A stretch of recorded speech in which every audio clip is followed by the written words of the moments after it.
That's some real stuff, homie. Welcome in, welcome in. Let's get started. Mr. Richard here, and we are live and direct. Coming in live all over the US. We live on Facebook, both Facebook pages. I have two Instagram pages, but one Instagram page you'll never know it even exists.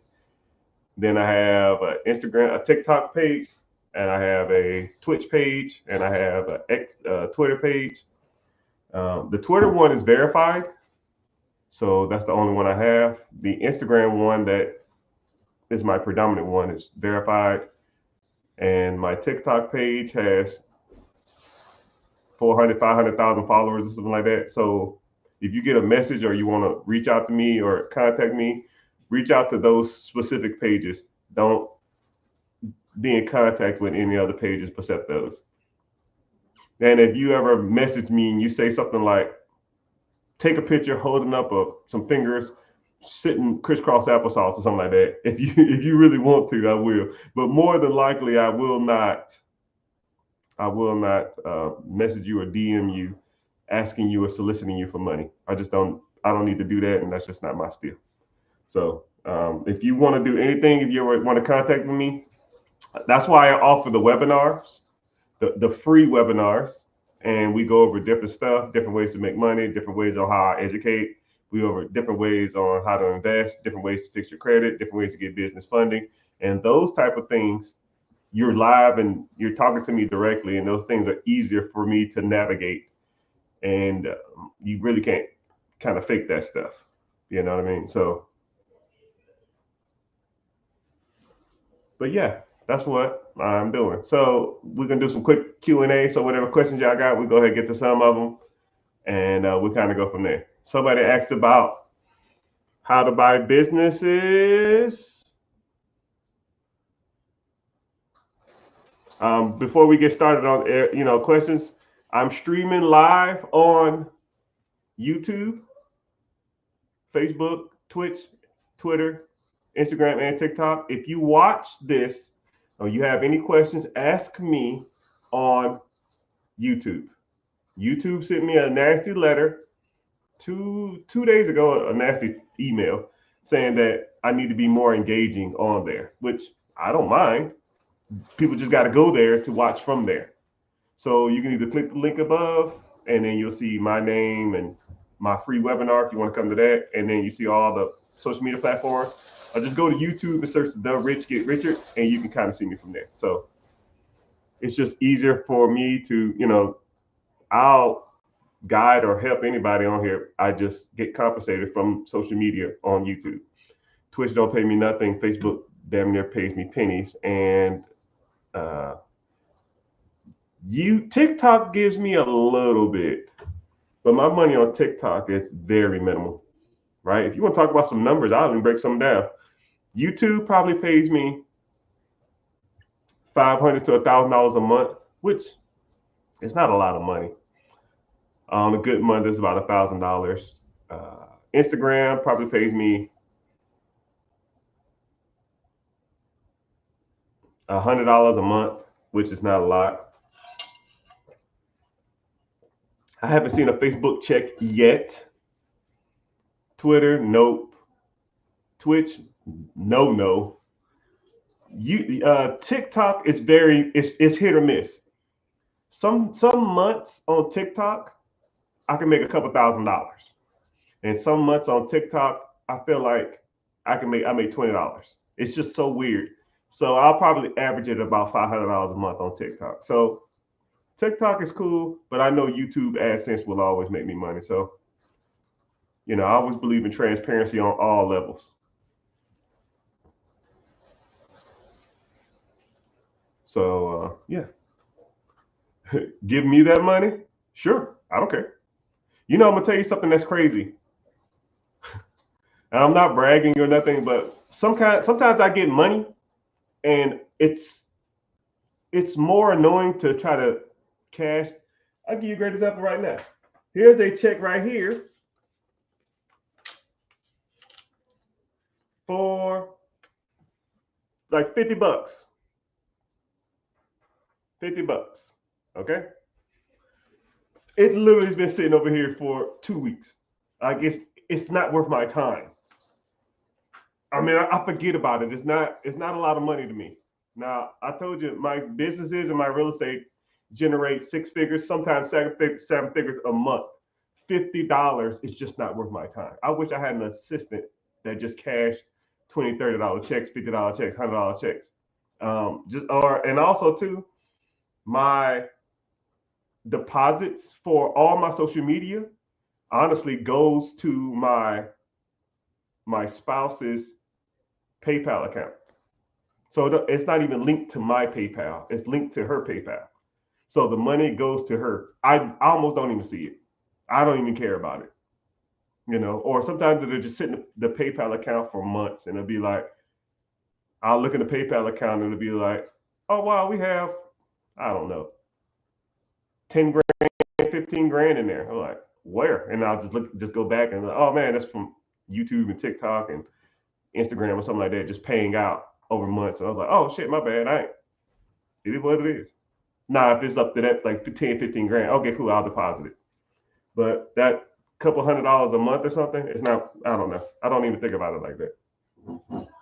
But those are good problems to have, though, It is what it is. I'll cash it for you, man. Here. If you was here, I'll give it to you.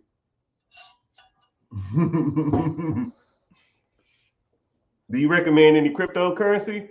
I don't. Okay, so I'm gonna give you a caveat or a warning. So I don't do crypto. I'm gonna say I don't do crypto because there's a lot of people on these apps that say they're me, that they're selling a product based on cryptocurrency, and I will never sell you guidance or advice or some type of random cryptocurrency that doesn't make any sense. Now, I do invest in cryptocurrency, but it is very, very, very, very minimal.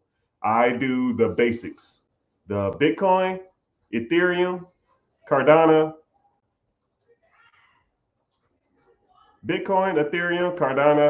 XRP/Ripple. I got a little Dogecoin that I have for years, but I bought all my Bitcoin. I was buying Bitcoins when Bitcoin was at $500 a coin. I remember spending. I bought 5 Bitcoin when it was $500. I spent $2,500 on it. I don't even know where it is at now. I don't even care, right? And one day when I go to sell it, I'll sell it. If not, oh well. I'll probably give it to my kids when I pass away. That lets you know how little I care about it. But if I was to invest in any, now invest in any kind of coin, it would probably be those three. Actually, it'll be Ethereum, XRP/Ripple, and Bitcoin. Everything else is kind of trash to me. I don't try to like call shots, puts, stop losses, day trade on coins. I don't try to do any of that stuff. It's just not my thing. I'm not into it. I mean, I can appreciate how people can make money from it, but it's just not my thing. You know what I mean? But that's a good question. Someone said, what's up with the group? What's up with what group? We can't find businesses for sale. We find businesses for sale? I don't even know what that means. Yeah, you can find businesses for sale. I don't know. In this group, I don't know what that means. That's a weird question how you ask. But yeah, we talk about buying businesses. We talk about acquiring or acquisitions, just a fancy word for buying something or acquiring something. Acquisition of businesses, disposition of businesses. We talk about buying and selling real estate on all levels, businesses on all levels, investing on all levels, and all that kind of stuff like that. So if you're watching from anywhere, just go to YouTube, ask the questions, and it kind of helps out my algorithm or helps me get through whatever. So I'm gonna let my dog out. I'm gonna turn my screen off for a sec, but ask your questions and give me a sec. I'll be right back because this dog will sit here and bark till his damn head fall off. He's like 90 years old and he don't know. He's senile. It's all good. Give me a sec. But yeah, I still see your questions. I still see everything you got going on. Just gotta give me a sec to where I can.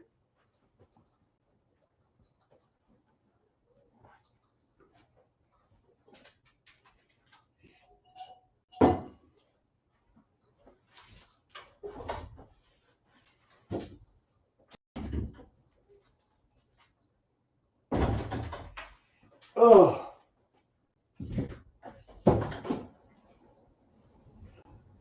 Yeah, I had this dog since we had this dog since 2006.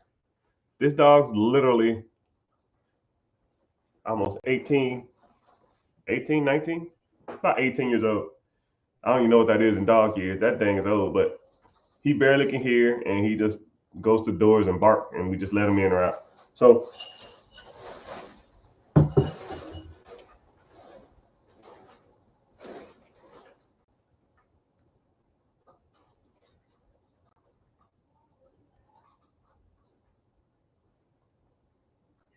but yeah, I don't know whatever you're into. We talk about everything. We talk about businesses. We talk about real estate.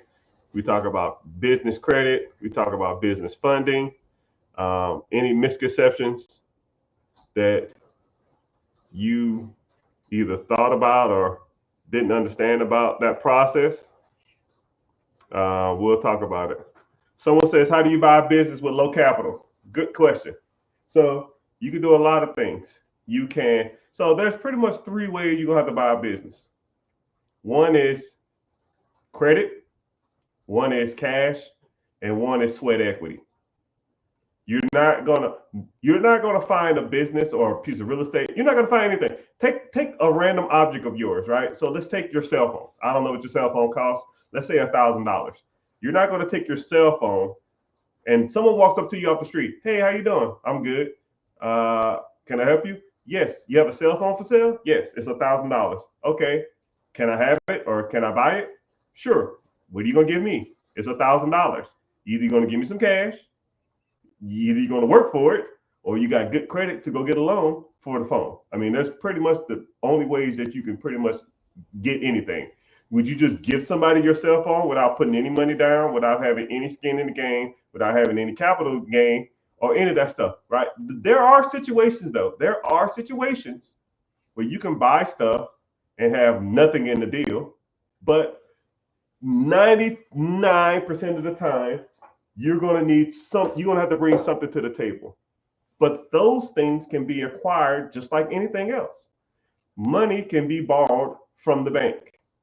Credit comes from creditors or your personal credit, and equity or equity stake can come from working in the business or exchanging your time for some type of equity or changing your time for money in the business. So some of those things you can learn, some of those things that you can figure out, which if you don't know, I can help you teach it. Just like someone says, low capital. Now, I always show these, right? So here's me right here going to the bank and raising $25,000.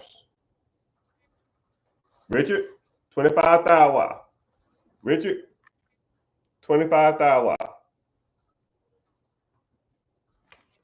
So if you had little capital, use the bank's money or use somebody else's money. There's not a shortage of money. There's almost a shortage of opportunity. And I want y'all to think about that.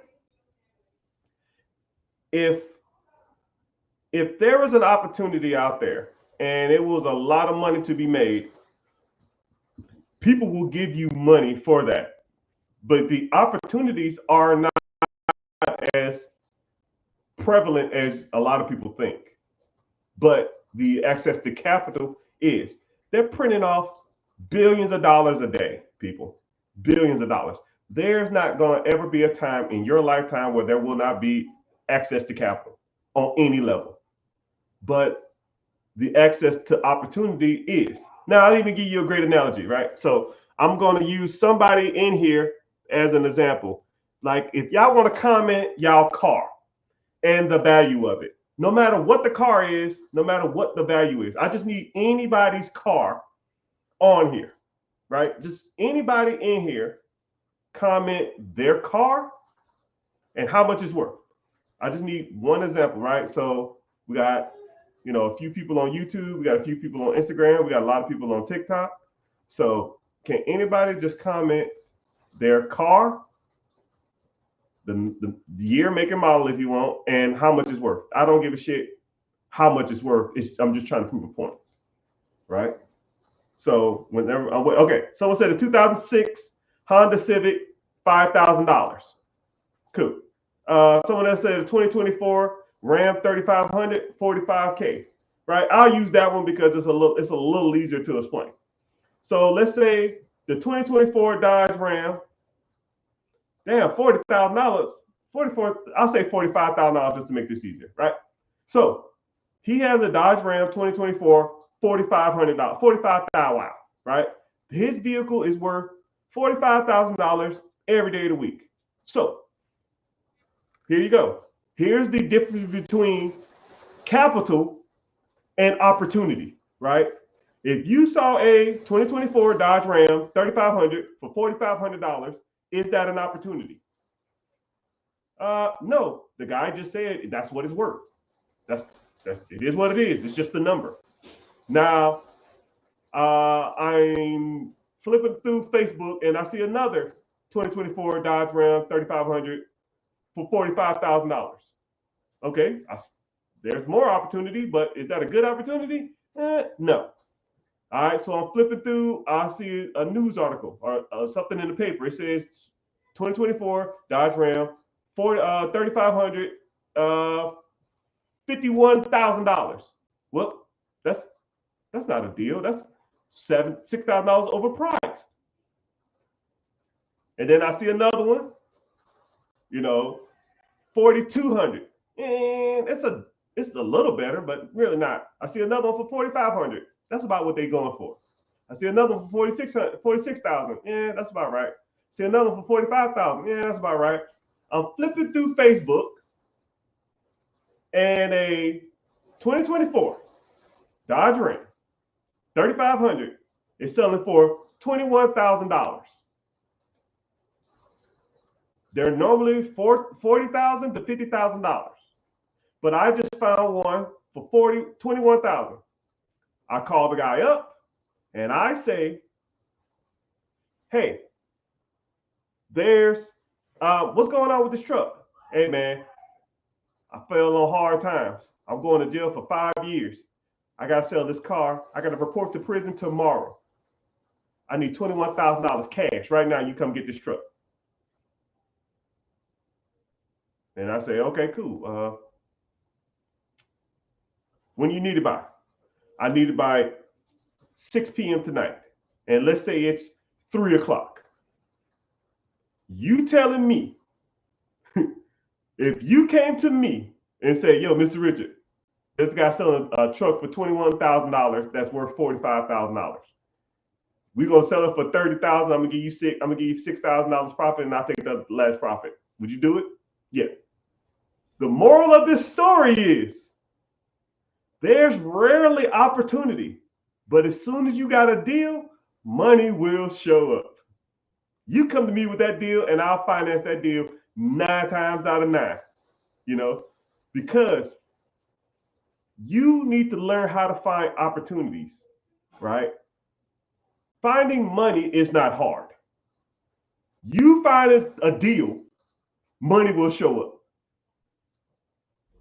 I've had real estate deals that are worth, let's say $100,000, and I know they needed $20,000 worth of work, and I say, "Hey, you give me $60,000 cash for it, 60 grand plus the 20, you make 20, and I make 10 or 5, man, I sell them shits. I put it online, 24 hours, them shits are gone." Because, don't look for the money. Look for opportunity. Opportunity will produce money, because a lot of people out here with money, but not a lot of people out here have opportunity. Okay. Somebody said, I like haters. I ain't gonna say you're a hater, but maybe you just don't know any better. So, Mr. Jay, what question do you have? What question you got for me? Someone said, "I never help anybody." Well, ask something that's worth helping. Ask the question. That's why I'm here. You can't get help for a question that you don't ask. I'm struggling with finances, but I don't ask the question to a financial expert. I mean, if you got questions, ask the question. Don't just sit there and look at me like I'm crazy and say, oh man, I didn't get nothing from this. That's why we're here. That's why you ask the questions. If you had accessibility to a person that got their shit together, who makes hundreds of thousands of dollars a month of income over all multiple different streams of revenue, yet whenever you meet this person, you say stuff like, you don't help me. Okay, sir, I don't know what that means. Ask a question and I'll help. Okay, cool. Somebody said, what do you look for when valuing a business before putting in your max offer? You asked that question. You asked that was like 4 different breakdowns of a question, and all of those are wrong. First of all, what the hell is a max offer? Why would you be maximizing any offer? I'm not maximizing crap. You know, I'm not giving anybody the most amount of money that I can give them. First of all. Second of all, what do you look for when evaluating a business? Okay, that's a good question. There's a lot of things. First of all, I'll even just get into this because I'm not going to go super deep dive because, things that I look for is I can go on down multiple rabbit holes, but I'll give you this one. And I'll give you the simplest one to kind of look out for. It's financial. Okay? If a business doesn't make money, everything else is almost irrelevant. Okay? If a business does not make money, everything else is almost irrelevant. I can fix 99% of problems with money. I can not fix a lot of problems when I'm broke. Think about that. Let's say you can start naming anything that's wrong with a business, right? Here you go. Here's a business, right? And I'm going to just start naming random problems. Inventory's wrong. Shitty accounting. Shitty managers. Crappy employee environment. Crappy employees. Crappy uniforms. Slippery floor. Hot as hell inside. Need a ventilation system. Need a new POS system, point of sale systems.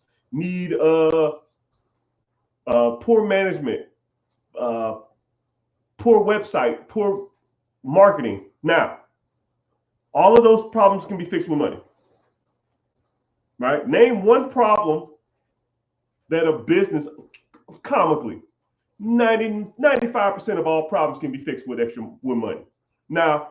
Now every problem I just named, fix it broke. You have a shitty manager, fix it broke. You don't have a point of sale systems, fix it broke. If you don't have a good accountant, fix it broke. If you don't have a good air conditioning in your building, fix it broke. If you have a dated ambiance, fix it broke. You can't. You can't renovate a building, broke. Can't fix the AC, broke. Can't get new uniforms, broke. You see what I'm saying? Once you have, focus on the money, because when the money comes in, you can take care of a lot of problems. But if it's not bringing in any money, what do you got? You just got a fucking process that doesn't do shit but get on your nerves and give you a headache. You know what I mean?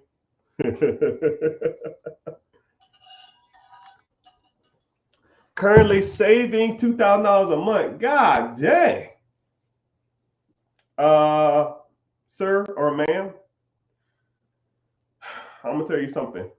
$2,000 a month, if you're truly saving $2,000 a month, because I'll meet people that say stuff like, I'm saving $2,000 a month, but they're really not saving $2,000 a month. They have $2,000 of access every month, but they're not truly saving / or investing $2,000. First of all, you got to set a parameter and know the difference between saving and investing. You got to know the difference between saving and investing. Are you saving or are you investing? And you have to determine a specific amount for that. It can't be, I'm saving $2,000 a month. Okay, cool. Saving for what? A rainy day? I don't even know what that means. What are you saving for? An emergency? right? Now, here's a line of credit for $30,000. A line of credit for $30,000. My line of credit for $30,000 can almost fix 99% of any emergency. So why the hell am I even saving up money? Why are you saving?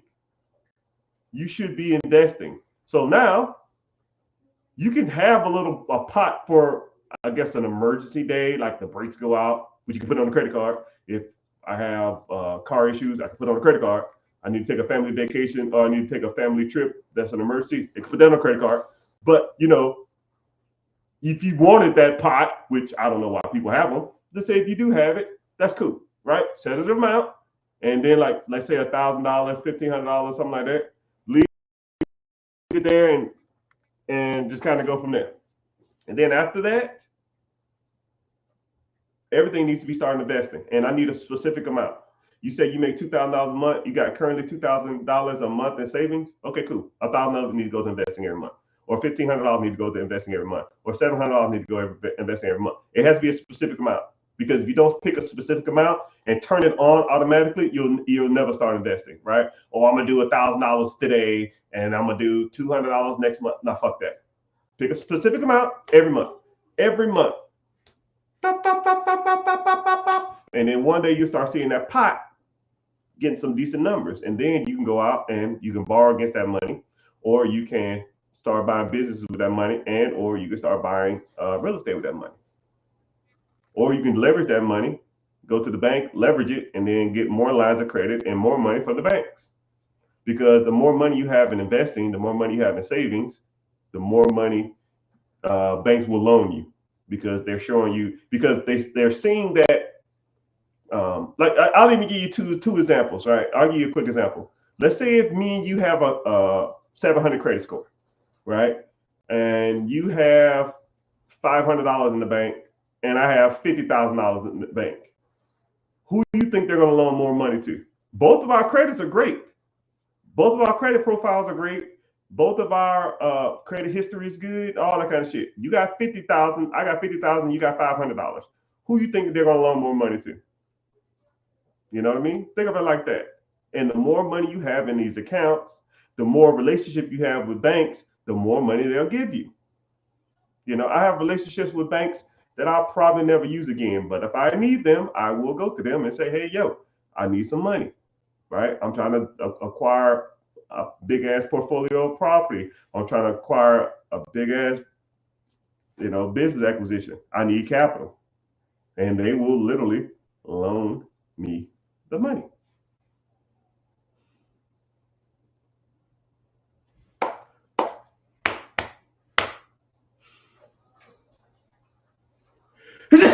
There you go. Woo. Someone said, I got $20,000 now. What do I do? Brother or ma'am or sir or ma'am, you got a lot of options. One, is it accessible cash, or is it in investments?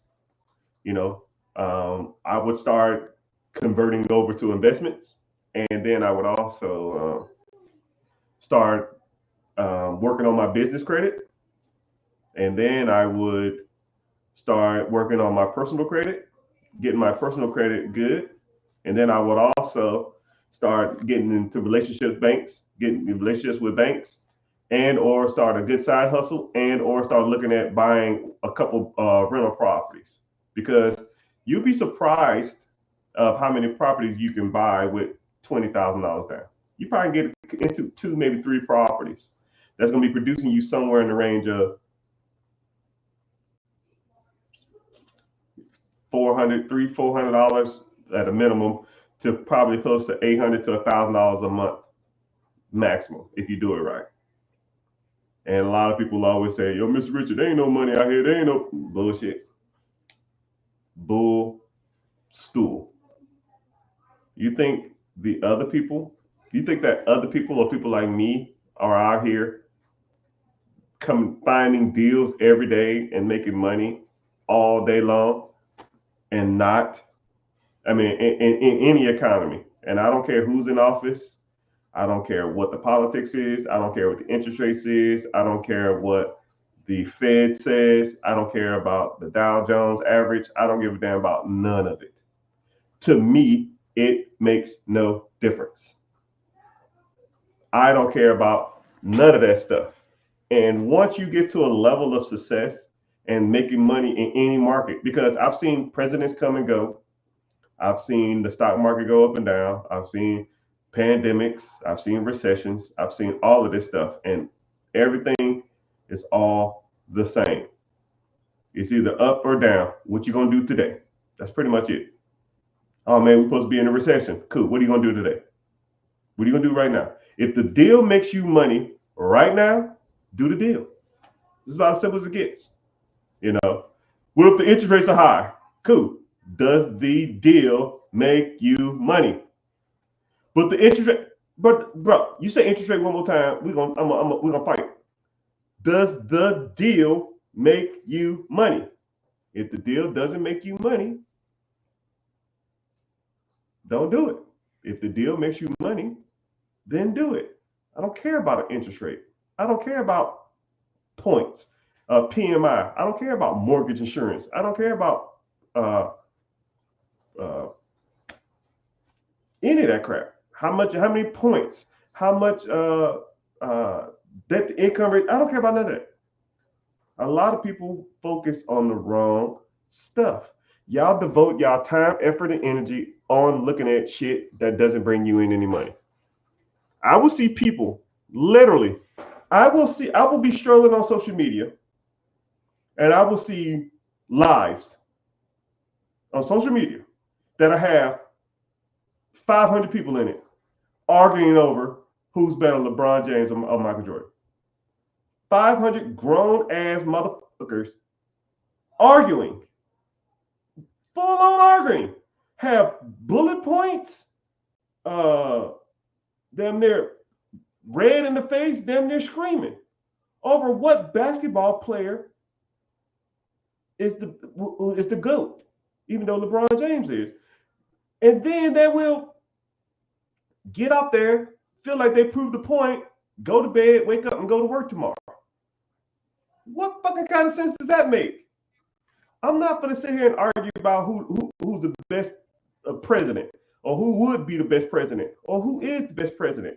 I don't give a damn about pop culture. I don't give a damn about any of that stuff. I'm not going to be sitting online trying to argue with somebody over a point that doesn't bring me any money. And the bad part about it is I don't even want to argue with people over a point that does bring me money. It don't make me no difference. I'm wasting my time, right? We devote so much time, effort, and energy into shit that doesn't make money. And then the second level to that is we spend too much time on trying to save money a lot of times than to actually make money. And I'll even break this down for you. I went to Sam's Club or something. I don't remember. Or Costco. I don't know. I don't like Costco's, man. They kind of like the Walmart of the places. I'm more of a Sam's Club person, right? More uppity people and better products, but that's just me. Then heaven forbid I gotta run into them damn Costco guys. Ooh, man, this shit's annoying. But let's just say I was leaving Costco's or Sam, whatever hell it was. I don't even remember. And I saw a line for people to get gas. And let's just say sake of an argument, let's say if gas was $3. So I'm like, why are people waiting in line? It's like, oh, because gas here is cheaper. That's what my wife said. I said, people wait in line to save money on gas? And don't think I'm out of touch. I got a point. I'm not out of touch. I'm not crazy. I'm not insensitive. Hear me out. People wait in line at Costco. So I said, okay, cool. The gas here is $2.99. Let's keep driving and we're gonna pass a few gas stations on the way home.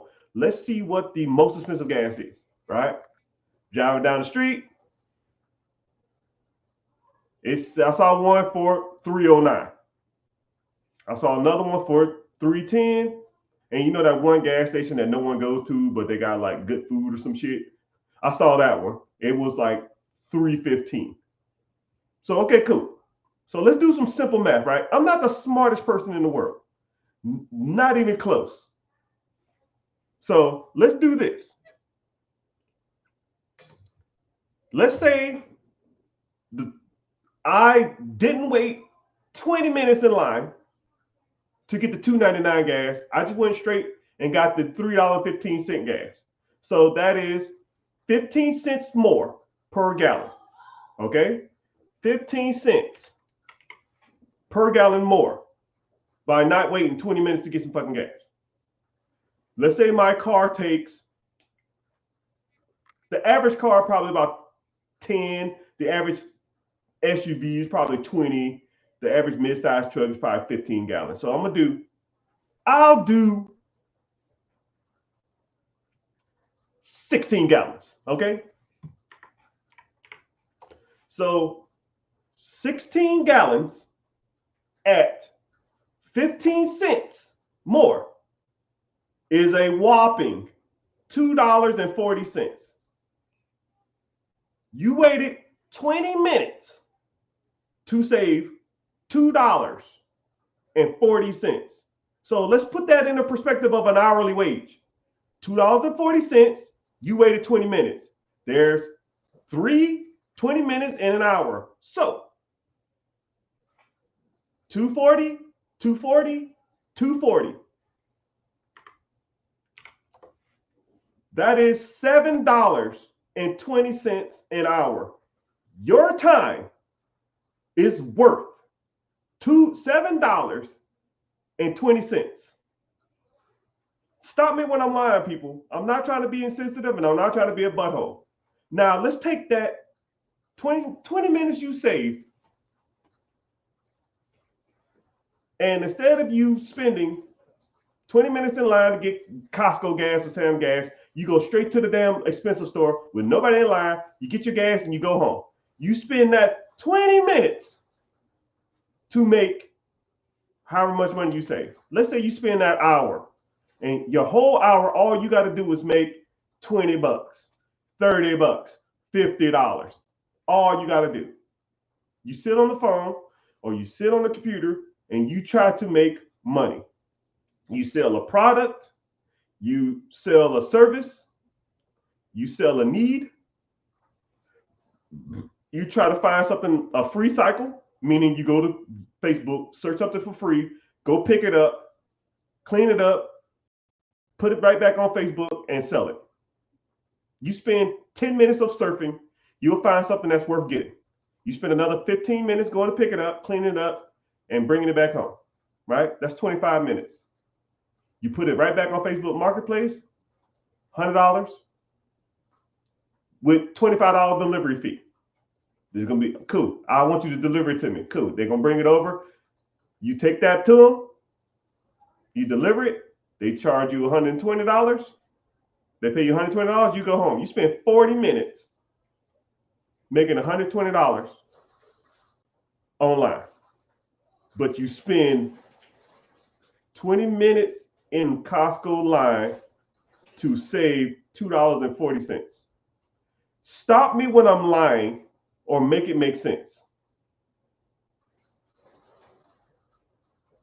I don't get it, people. I don't get it.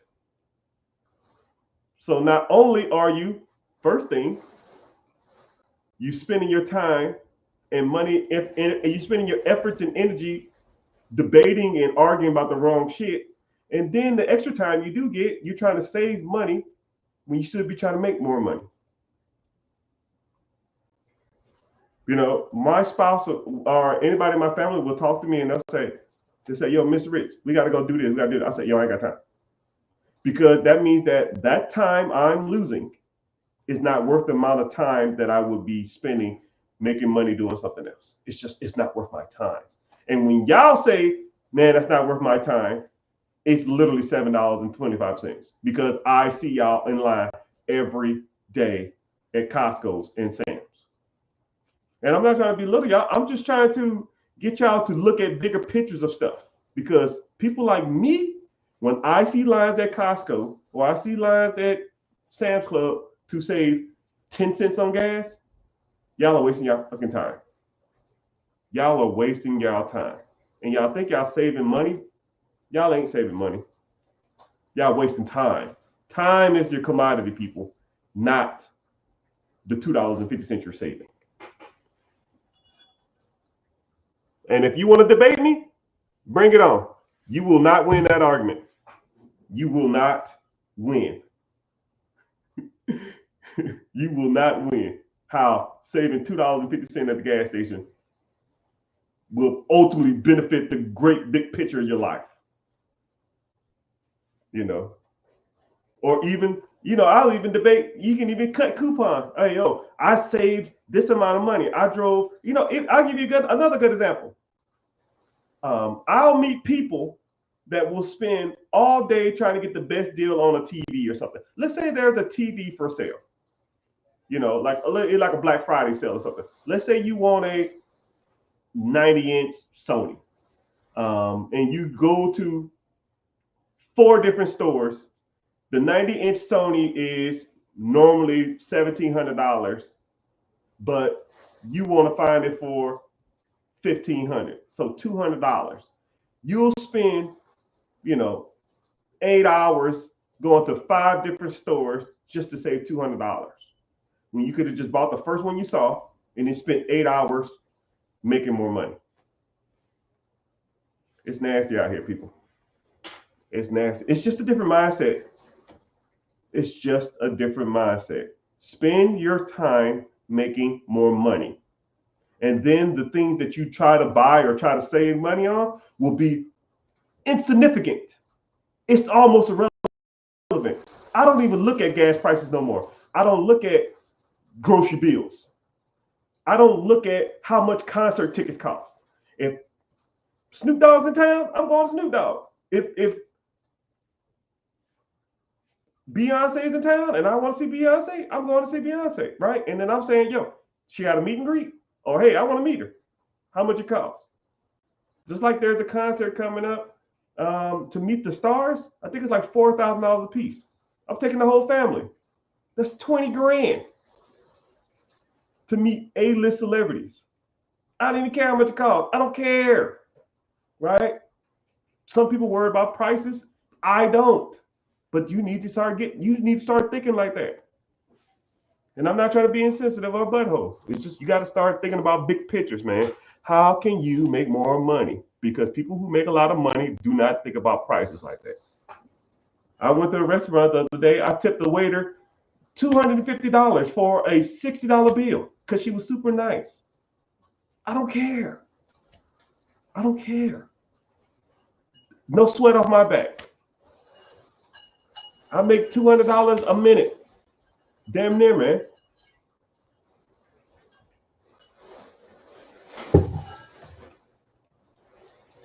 I'm gonna look up how much I make. I've always wanted to know. I say an average month divided by 4 weeks divided by 40-hour week. Sheesh. What's a minute? What's a minute? What's a minute? I get about $35 a minute. You do the math on it. If I work 40 hours a week, I make $35 a minute. But it's all good. But I hate talking about myself, man. It's kind of annoying. So what questions y'all got for me, man? I'm trying to motivate y'all and give y'all, but sometimes they come off as insensitive, and I don't like doing that shit. I'm almost a people's person, but sometimes I gotta tell people, man, there's other side of thinking about this stuff, man. You can't look at it from you got to look at it differently. There's no checkers here, man. I'm not 1 move ahead. I'm 10 moves ahead. And once you start doing this on a high level, it's different. It's real different. Man, I'm ashy. Hold on, I'm gonna get some questions. Preguntas, questions. But welcome in. I see people popping in. I'm streaming on all social media platforms: Facebook, YouTube, TikTok, Instagram, Twitter, or X, whatever you want to call it. If you want to know more about business credit, business funding, if you want to know about net 30s, trade lines, all right. One thing that I like to focus on is I call it the pillars. For those who are newer here and don't know anything about it, I kind of break it down for you. I'm in the process of writing a book, which I don't know when it's going to be released, but hey, it is what it is. And I break down what's called the four pillars because once you understand the four pillars, you can almost break down everything finances because everything relates, everything can be put into one of these boxes. Credit, business funding, personal credit, trade lines, net 30s, net 60s. Then you have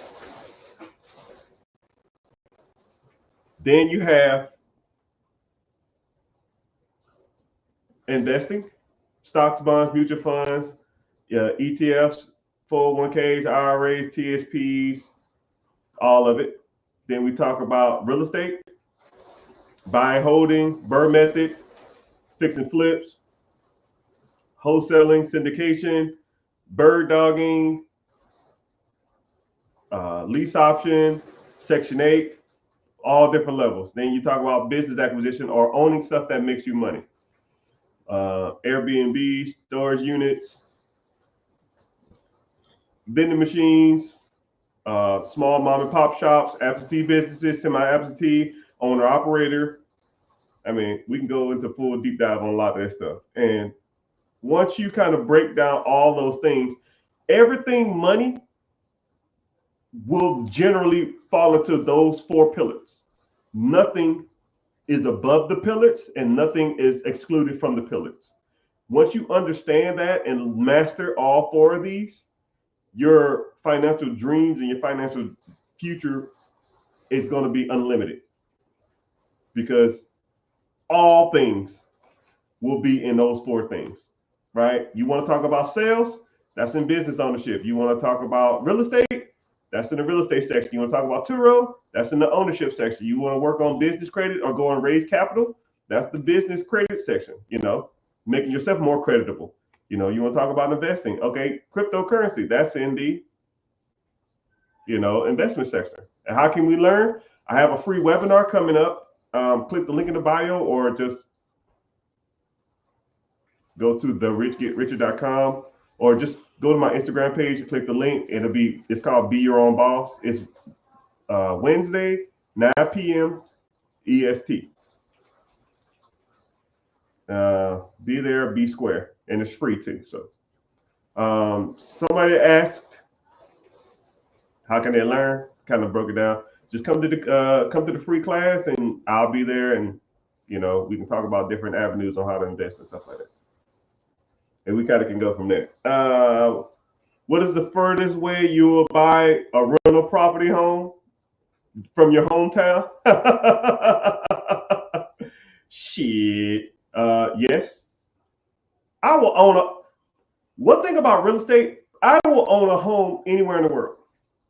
If you have systems, teams, and the infrastructure in place, you can own a property anywhere.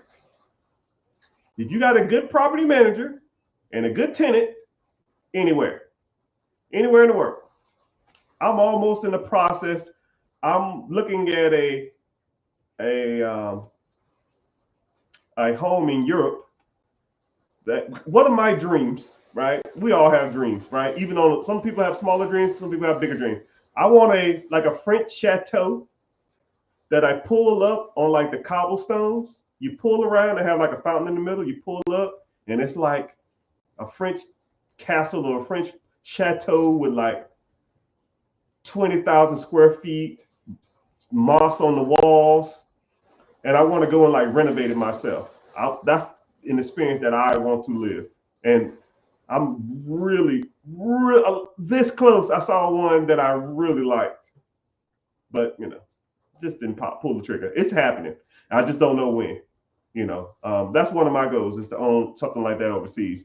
But do I want to live overseas, or do I want to just rent it out as like an Airbnb or something like that, or just rent it out for short-term rentals and stuff like that, and then just travel over there and like live in it every so often. But yeah, that's where I'm at. But as far as continental United States, the lower 40, the lower 48, or even Alaska, or even Hawaii, I would own a in the United States of America. Yes, any state.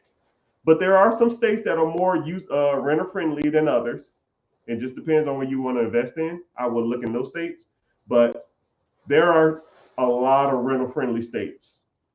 I would always gravitate towards renter friendly states versus a non renter friendly state. So, for example, say if you were in California, somebody in California can rent out your place, get in there, and claim squatter rights. And you damn near got to have an act of God to get them out of your place. You know what I mean? But there are techniques to get people out. I'm not going to break any of them down now, but there are techniques to get people out your property. But they can literally sit in your property for 6 months.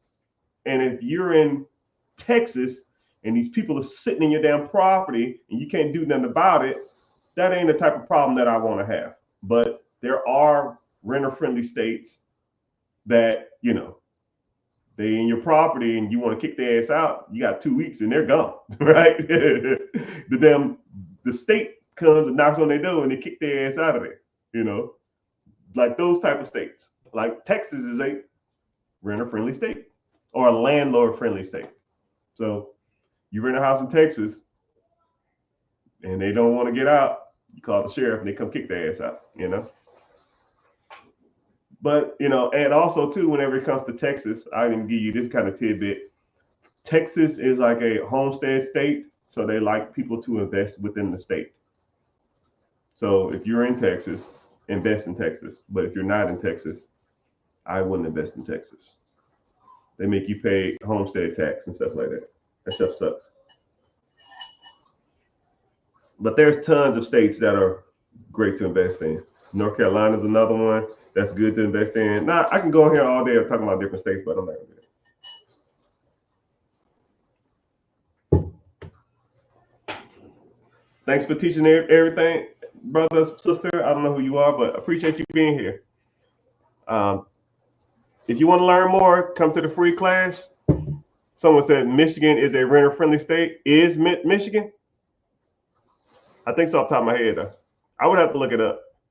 But a lot of the stuff you can look up. You know what I mean? And it depends on what part of Michigan, too. Right? Like, I ain't trying to rent in Flint. Right? Flint ain't it. At least that's my opinion. Flint is not it. How you doing, sir? And ma'am, I see you. Appreciate you being here. Someone said I got a new sales job, but it has to do with selling a motion nonprofit. What the hell does that mean?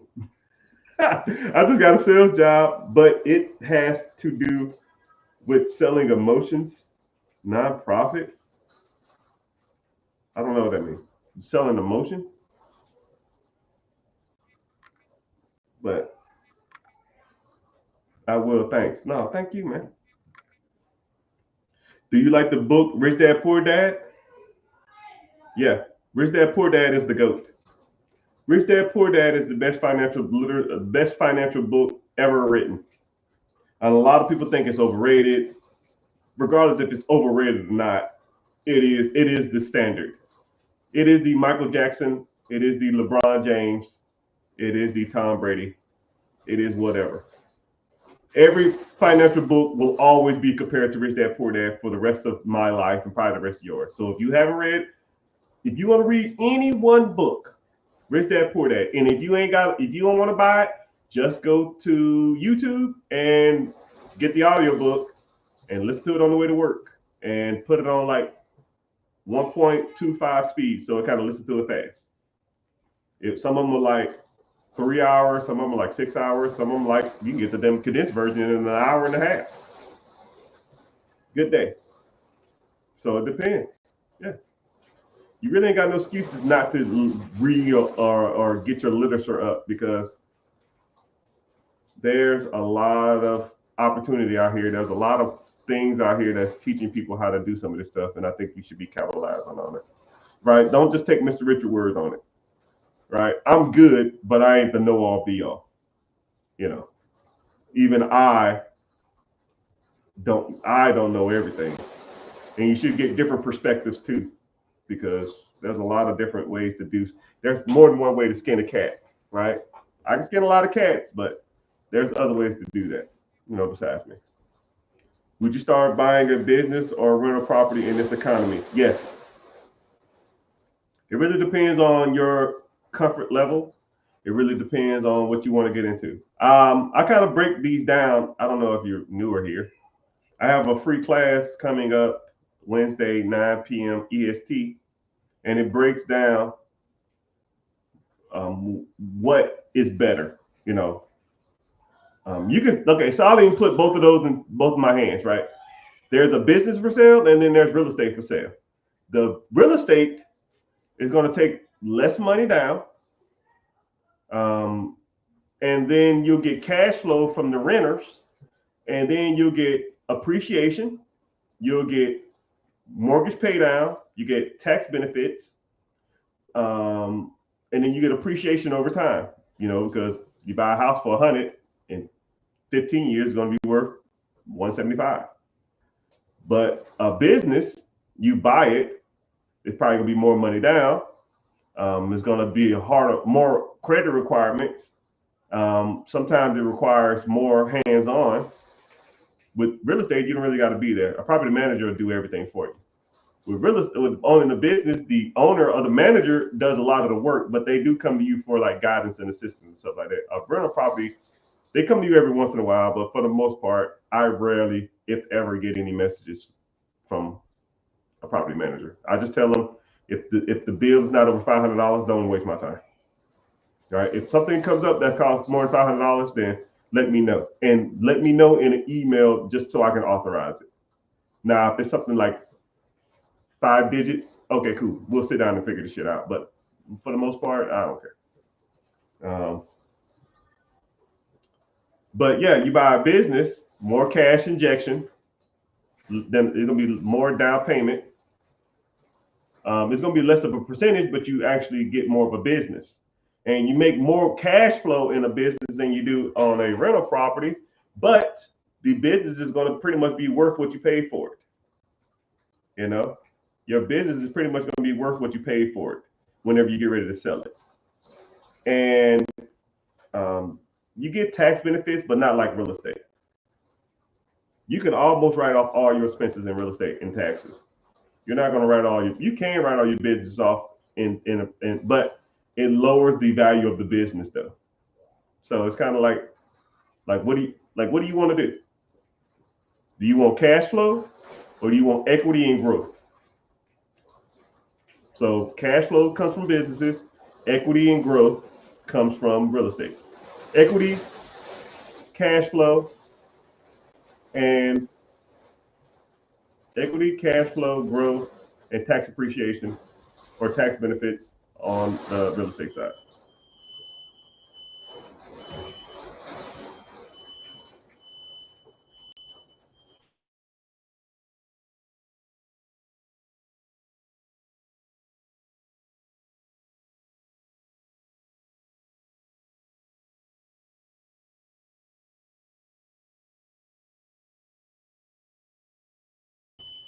Yeah, thank you.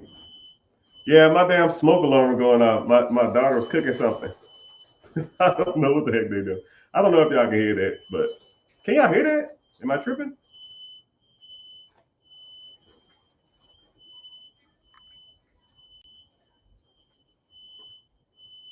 GG, GG, GG.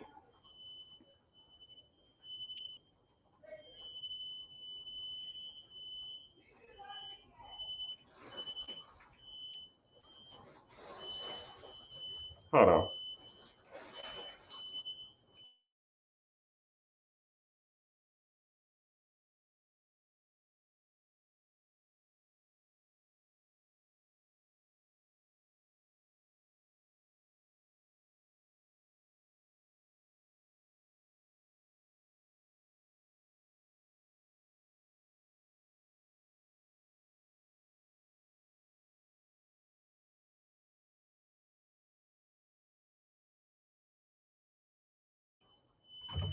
Yeah, I don't know what they're doing in there. It's all good.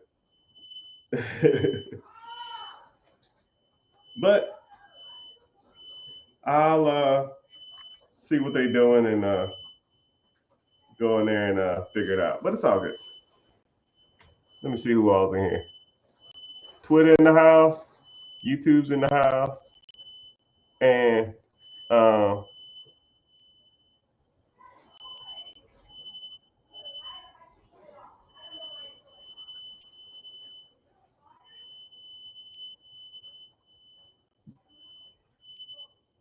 but yeah, I'll go ahead and wrap it up. If you're following anywhere, make sure you go to YouTube and start watching from there. Like I said before, I have a free class that comes up, a free mastermind class that's Wednesday, 9 p.m. EST. And if you want to come learn more, come through and work on, come there and hang out and learn more about the different processes. And then we can kind of go from there. But yeah, hope you found value in some of this stuff. Hope you continue to learn and continue to grow throughout your daily travels. And I'm rooting for y'all. Let's get this money.